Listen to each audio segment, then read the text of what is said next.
मध्य प्रदेश में कुछ महीने बाद होने वाले विधानसभा चुनाव से पहले उन विधायकों की टेंशन बढ़ गई है जिनका पार्टी सर्वे रिपोर्ट में परफॉर्मेंस खराब आ रहा है। भारतीय जनता पार्टी के आंतरिक सर्वे रिपोर्ट में कई विधायकों को डेंजर जोन में बताया गया है।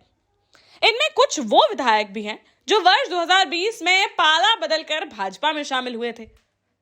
बीते दिनों मध्य प्रदेश के दौरे पर आए देश के गृह मंत्री अमित शाह और मध्य प्रदेश चुनाव की भाजपा के रणनीतिकारों के बीच जो कुछ तय हुआ है उसके अनुसार रणनीति यह है कि 2023 के विधानसभा चुनाव में केवल जिताऊ संभावना वाले विधायकों को ही टिकट दिया जाएगा। ऐसे में कांग्रेस से बीजेपी में आए कई विधायकों के भी टिकट कट सकते हैं। राजनीतिक दलों के अंदर खाने से आ रही खबरों के मुताबिक मध्य प्रदेश में विधानसभा चुनाव जीतने के लिए बीजेपी अब विधायकों के कामकाज की और छवि की जानकारी अपने चैनलों से ले रही है। मिशन 2023 को लेकर मैदानी तैयारी में जुटी भारतीय जनता पार्टी ने अपने सभी विधायकों और मंत्रियों को अपने विधानसभा क्षेत्रों पर फोकस करने और पार्टी के कार्यक्रमों में बढ़ चढ़कर भागीदारी करने को तो कह दिया है, लेकिन 2020 में हुए उपचुनाव वाली सभी 32 सीटों पर इस बार टिकटों का मामला अनिश्चय के भंवर में है। कांग्रेस से दल बदल कर भाजपा में आने वाले विधायकों द्वारा 2020 में हुई डील के समय टिकट की गारंटी दिए जाने का तर्क दिए जाने पर भाजपा खेमे द्वारा बताया गया है कि ज्योतिरादित्य सिंधिया से उस समय हुई डील में भाजपा ने उन्हें एक बार ही उपचुनाव में टिकट की गारंटी दी थी और इसके बाद आम चुनाव में परफॉर्मेंस और भाजपा कार्यकर्ताओं से तालमेल के आधार पर ही आगे की राजनीति की बात कही गई थी।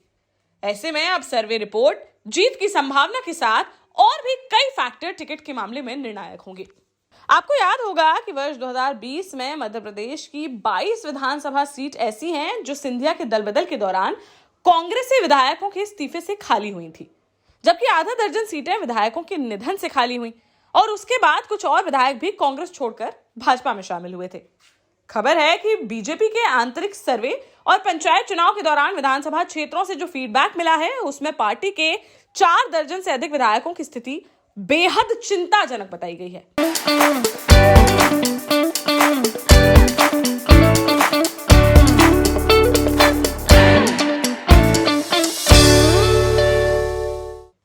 इनमें से कुछ सीटें ऐसी भी हैं जिनमें दल बदल में कांग्रेस से आए मंत्री और विधायकों का स्थानीय कार्यकर्ताओं से तालमेल नहीं बैठ रहा है। इसके अलावा इन विधायकों से वर्ष 2018 में चुनाव हारे भाजपा प्रत्याशी और पुराने बीजेपी नेताओं ने भी मजबूती से दावेदारी पेश की है। ऐसे में उपचुनाव वाली 32 में से ज्यादातर सीटों पर टिकट को लेकर सबसे ज्यादा जद्दोजहद की स्थिति बनेगी। खबर है कि कांग्रेस में हुई टूट से प्रभावित हुई विधानसभा सीटों पर भारतीय जनता पार्टी के कई बड़े नेता और पूर्व प्रत्याशी करो या मरो की नीति पर हैं। ऐसे पुराने नेता पार्टी नेतृत्व को अपना संकेत भी दे चुके हैं। पंचायत चुनाव और निकाय चुनाव में खुलेआम बगावत के दृश्य सामने भी आ चुके हैं। इसलिए बीजेपी भी यह बात जानती है कि कार्यकर्ताओं पर ज्यादा दबाव नहीं डाला जा सकता। इसके लिए उच्च स्तर पर ज्योतिरादित्य सिंधिया को भी यह समझाने का प्रयास किया जा रहा है कि उनके साथ आए जिन मंत्रियों और विधायकों का परफॉर्मेंस अच्छा नहीं है उनके लिए वह ज्यादा दबाव ना बनाएं और पार्टी की मुख्य धारा में शामिल होकर मध्य प्रदेश में पार्टी की सरकार बनाने के लिए अपने और पराये का भेद छोड़कर काम करें। यही वजह है कि पार्टी ने सभी 65,000 बूथों को मजबूत बनाने और 10% वोट शेयर बढ़ाने की मुहिम शुरू की है। उधर कांग्रेस से आए विधायकों के टिकट पर संकट को लेकर कांग्रेस कटाक्ष कर रही है और कांग्रेस छोड़कर गए विधायकों को बार बार उनका भविष्य खतरे में होने की बात कहकर डरा रही है। आपको यह भी याद होगा कि कांग्रेस छोड़कर भाजपा में आए मंत्रियों और विधायकों में से सत्ता परिवर्तन के बाद हुए उपचुनाव में 11 सीटें कांग्रेस जीती थी। दल बदल में खाली हुई विधानसभा सीटों में ग्वालियर, डबरा, बमौरी, सुर्खी, सांची, सांवेर, सुमावली, मुरैना, दिमनी, अंबा, मेहगांव, गोहद, ग्वालियर पूर्व, भांडेर, करेरा, पोहरी, अशोकनगर, मुंगावली, अनूपपुर, हाटपिपलिया, बदनावर, सुवासरा, नेपानगर, मांधाता एवं दमोह प्रमुख थी। इनमें से 22 सीटें सिंधिया के समर्थन में खाली हुई थी, जबकि बाद में रिक्त जौरा, आगर, ब्यावरा, जौबट, रेगांव और पृथ्वीपुर सीटों पर विधायकों के निधन होने से उपचुनाव की नौबत आई थी।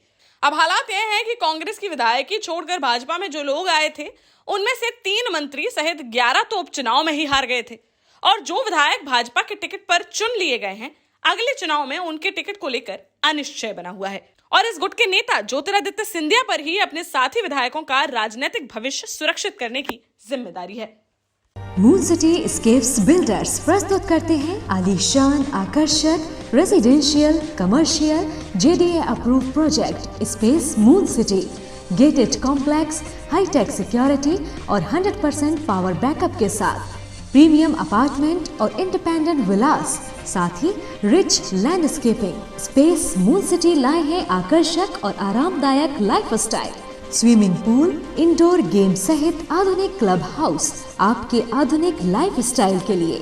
शॉपिंग एंड एंटरटेनमेंट के लिए नेशनल और इंटरनेशनल ब्रांड्स के साथ शॉपिंग मॉल और मल्टीप्लेक्स। स्पेस मून सिटी 25 एकड़ में विस्तृत है। Perfect luxurious and beautiful life के लिए प्रस्तुत है स्पेस मून सिटी।